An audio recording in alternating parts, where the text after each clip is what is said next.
you don't need to chase your healing. You don't need to dig through every single corner of your subconscious trying to find the next thing to fix.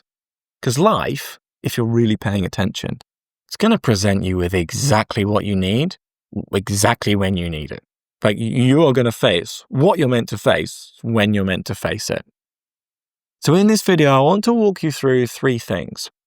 Firstly, how long this path is actually going to take you, and why the pressure to get there faster might be working against you, and also might be coming from a wonky belief system.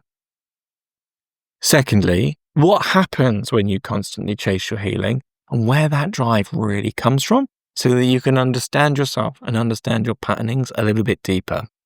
And finally, what to do instead, a more grounded, sustainable way to let the healing journey and the great unfolding of your life happen without forcing it. So, let's dive in to point 1. How long should this journey take? This is a question I get all the time.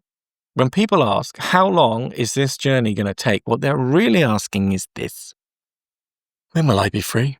When will I be free of all of this crap that I really don't think I signed up for? And usually that question kicks in right after some kind of spiritual experience. When you've touched something really deep and you kind of get the sense, I might be at the foothill of a mountain, and you want to get back to that experience, and you don't know how to get there. You want to live there permanently. But real freedom isn't about chasing peak states. It's about becoming somebody who can meet life, and I mean all of it, without losing your center.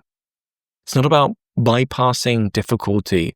It's about mastering limitation. It's about being so rooted in your connection to life that whatever happens, you're not shaken. Now, that's not something you can rush. That's something that matures over time, through practice, through life, through experience. My teacher used to tell this story from when he worked on farms as a kid. He said, you can nuke a potato with pesticides and chemicals, and you can force it to grow. And sure, it'll grow faster than if it's done naturally.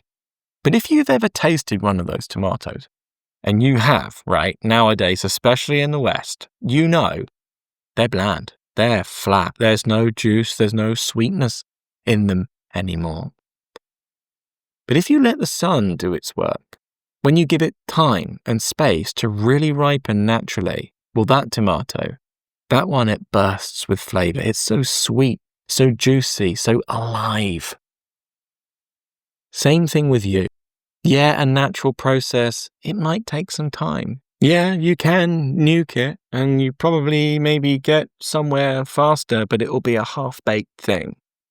You can nuke yourself with psychedelics or whatever it is that the kids are doing nowadays to try and awaken. But it will never be the real thing in the same way. It won't leave you with the same level of juice as if you did it naturally, as if that one inside that wants to wake up wakes up in its timing, not yours. So let's have a look then at the trap of chasing. Let's talk about what happens when you do try and force it, when you start chasing that healing journey relentlessly, obsessively, as if the more layers you uncover, the faster you'll get there. Well, it's really easy to get caught in that loop, and I know I've been caught in it at the start of my journey too, especially if you've had some kind of powerful spiritual experience that you want to recreate. You want to live in that clarity all the time, don't you? So you go digging for trauma, for blocks, for anything that might be in the bloody way, so that I can just get back to that space. But that impulse, that's not coming from trust or faith, that's coming from fear, from the part of you that still believes peace is something that you kind of have to earn through your effort. That healing is a race in some way, that if you just find the right thing or the right technique or the right wound and fix it, you'll finally arrive. But all that chasing does is it keeps you anxious, and it keeps you in that state of being of I'm not good enough, and it makes your practice at times mechanical. It turns presence into pressure. And the way that will show up is like, oh my God, I'm not in presence and I haven't been in presence for a long time. I must be some kind of spiritual dumb, you know? And worst of all, it tells your system, this pressure that we're putting on ourselves again and again, I'm not okay yet. I'm not there yet. Something's still wrong. And ironically, this is the thing that we're here to heal in time. But we're using it as our mechanism for healing, which doesn't make sense. Because chasing healing in the mind is something that's only going to keep you in the mind. And there's no point in polishing the turd. A turd is still a turd. We need a dimensional upgrade because healing is really done on an energetic layer of ourself, not the mental. We're done with the mental. I'm not saying the mind isn't helpful, but this is where all of our problems are because we are beginning to suffer our intelligence massively. Healing is done on an energetic level, and this is why sadhana is so important. And if you want to join a community of people that are doing some sadhana with you and get some coaching and get some teachings from a lineage that has created the most enlightened masters in history, it's the yogic tradition, man. There's the reason why it's worked for years. It's because it works. It's an inner science. It's reliable. It's repeatable. It's not something I've made up. I've lived this path. If you want to come live it with me and the people that we're working with, then by all means, there's links for that down below. So let's say we are caught up in this version of healing that's obsessive, that's compulsive. Then what should we do instead? What are we going to do instead of that?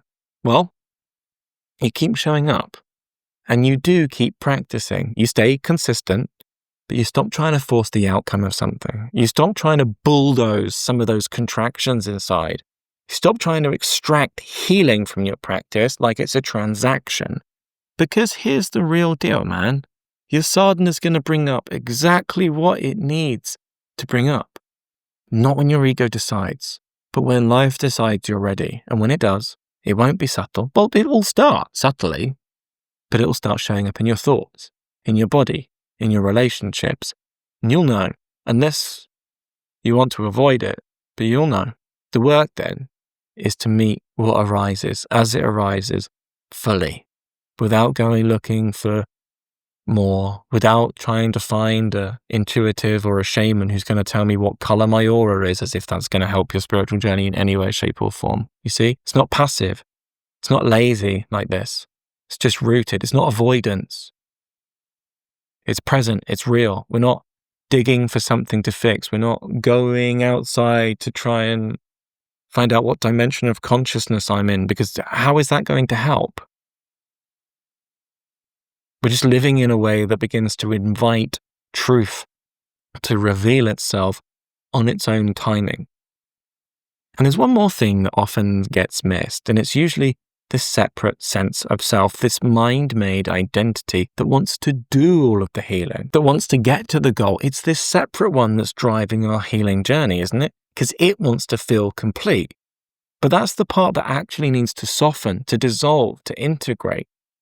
Because it's the one that makes you feel separate. And it's sad to feel separate from life. But you're not separate from life, you're it. So when you keep chasing healing from that place, all you're doing is literally strengthening that illusion of separation. You're reinforcing the idea that there's someone in there, in here, that needs to be fixed. But real healing, it isn't mental, as I mentioned. It's energetic. It happens in the body, in presence, in stillness. Not when the separate self achieves something. But that's the drive, isn't it? That's what we believe is right.